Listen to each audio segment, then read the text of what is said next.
오늘 우리에게 주신 하나님의 말씀 요나 2장 3절 4절입니다. 요나서 2장 3절 4절 말씀 함께 읽겠습니다. 주께서 나를 깊음 속 바다 가운데 던지셨으므로 큰 물이 나를 둘렀고 주의 파도와 큰 물결이 다 내 위에 넘쳤나이다. 내가 말하기를 내가 주의 목전에서 쫓겨났을지라도 다시 주의 성전을 바라보겠다 하였나이다. 아멘. 본문에 계시된 주님은 어떤 분이십니까? 던지셨음에도 불구하고, 쫓겨나게 하심에도 불구하고 믿음을 고백하게 하시는 분이십니다. 물고기 뱃속에 삼키워진 요나가 하나님께 계속 기도하고 있습니다. 놀랍게도 3절에서 주께서 나를 깊음 속 바다 가운데 던지셨다, 이렇게 요나는 고백하고 있습니다. 요나를 바다에 던진 장본인들이 누구죠? 선원들이었습니다. 나를 던지라 그러자 선원들이 요나를 바다에 던졌죠. 하지만 3절에서 요나는 주께서 나를 던지셨다, 하나님이 던지셨다라고 고백하고 있습니다. 3절과 4절의 요나의 기도를 통한 그의 놀라운 신앙의 고백, 그리고 그의 기도의 내용을 생각해 보려고 합니다. 첫 번째는 주권 신앙의 회복입니다.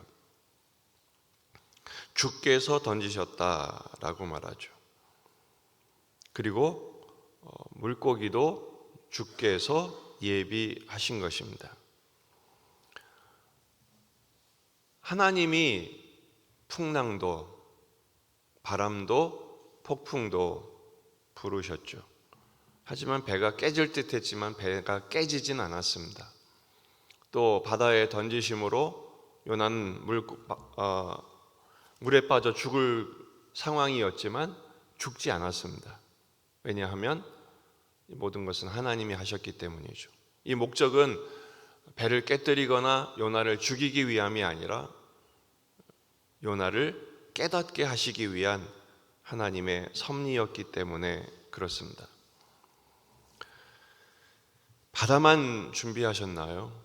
물고기도 준비하시고 폭풍과 풍랑, 또 사장에 가면 박넝쿨, 또 벌레, 뜨거운 동풍, 이런 소품들을 하나님이 준비하셔서 요나를 깨우쳐 주시죠.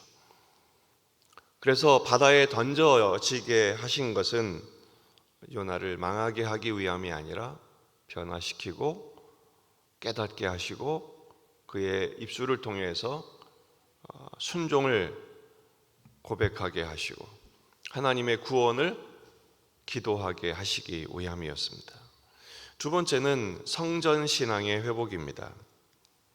4절, 내가 말하기를 주의 목전에서 쫓겨났을지라도 다시 주의 성전을 바라보겠나이다. 지금 쫓겨난 상태죠. 사실 도망간 상태입니다만 요나가 자발적으로 도망간 것이지만 결국 하나님은 그의 도망이 하나님의 품에서 쫓겨난 상황임을 고백하게 함으로써 그의 시선이 원래 가야 할 곳으로 회복되게 하십니다. 어디를 바라본다고요? 주의 성전을 다시 바라보겠나이다. 지금까지 요나는 어디만 보고 있었어요? 도망갈 때만 보고 있었죠. 다시스를 향하여. 욥바로 가서 다시스로 가는 배를 향하여 자기가 누울 그 배 밑 깊은 잠자리만 향하여 그가 있었지만 하나님께서 그 깊음 속에 빠지게 하사 거기에서 성전을 바라보는 영적인 시력이 회복되게 하신 것입니다. 원래 성전은 무엇을 말합니까? 하나님이 계신 곳입니다. 열왕기상 8장 29절에 솔로몬이 성전을 완공하고 하나님께 기도합니다. 주께서 전에 말씀하시기를 내 이름이 거기에 있으리라 하신 곳 이 성전을 향하여 주의 눈이 주야로 보시오며 주의 종이 이곳을 향하여 비는 기도를 들으시옵소서. 주의 종과 주의 백성 이스라엘이 이곳을 향하여 기도할 때 주는 그 간구함을 들으시되 주께서 계신 곳 하늘에서 들으시고 들으시사 사하여 주옵소서. 성전을 향하여 어디를 가든지 성전을 향하여 기도하면 하나님 들어주십시오라고 솔로몬이 기도하죠.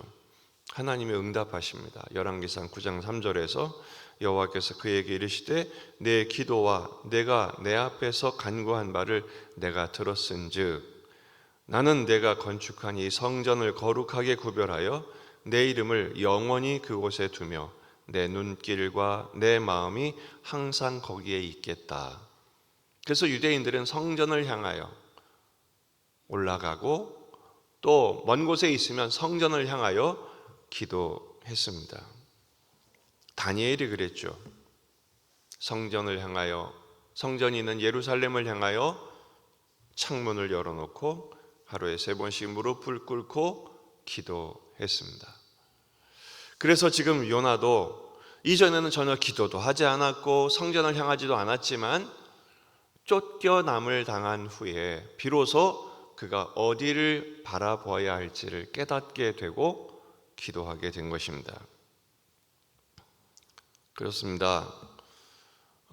오늘 이 말씀을 통해서 우리가 회복해야 될 게 2가지죠. 바로 주권 신앙입니다. 하나님이 하십니다. 그리고 어떤 역경과 불통과 그리고 고난의 형국에 놓여 있다 할지라도 하나님은 우리를 권능의 손으로 붙들고 계심을 믿으시기를 바랍니다. 고난도 하나님 주신 것이고 복도 하나님이 주신 것이고 모든 상황 하나님이 주신 것인데 그 목적은 뭐냐? 우리를 변화시키셔서 참된 예배자로 주님과 거룩한 기쁨을 나눌 교제의 대상으로 사랑의 상대로 우리를 삼기를 원하시는 것입니다. 발걸음을 돌이키면 되는 거예요. 주님을 바라보면 되는 거예요. 2번째는 성전신앙이죠. 물론 지금은 성전이 없습니다. 하지만 우리에게 성전이 있습니다. 바로 우리의 성전이신 예수 그리스도죠. 그 예수 그리스도를 모신 성전이 되는 삶입니다.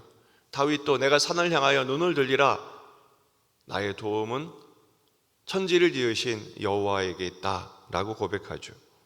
이것을 우리는 어떻게 적용할 수 있습니까? 히브리서 12장 2절 믿음의 주요 또 온전케 하시는 이인 예수를 바라보자.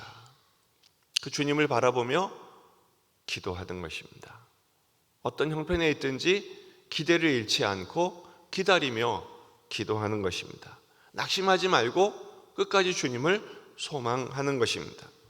바다에 던지셨지만 하나님의 사랑을 다시 확인하잖아요. 그가 쫓겨났지만 하나님의 성전을 보는 안목이 열렸잖아요. 다윗도 하나님을 보는 순간이 언제였느냐? 왕궁에 있을 때가 아니었습니다. 그때는 오히려 죄를 지었죠. 그가 광야로 쫓겨났을 때, 동굴에 처박혔을 때, 산속에서 방황할 때 오히려 그는 하나님을 바라보았습니다. 기도가 회복된 것이죠. 오늘 어디를 가든지 무엇을 하든지 보내신 곳에서 시키시는 일을 감당하며 주님을 바라볼 때 주님의 사랑의 손길과 눈길로 우리를 붙드시며 응답하시고 권능의 손으로 붙들어 주실 줄 믿습니다. 그 주님과 더불어 동행하는 복된 삶을 누리시기를 주의 이름으로 축원합니다. 기도하시겠습니다. 말씀을 붙들고 우리 자신과 가정과 교회와 이 지역의 복음화, 민족의 복음화, 세계 복음화를 위해서 기도하시고 환우들과 은혜의 아들들을 위해서 그리고 여러분들이 주신 기도 제목들 오늘 금요기도회가 있습니다. 또 주일을 준비하며 기도하시겠습니다. 다 같이 기도하겠습니다.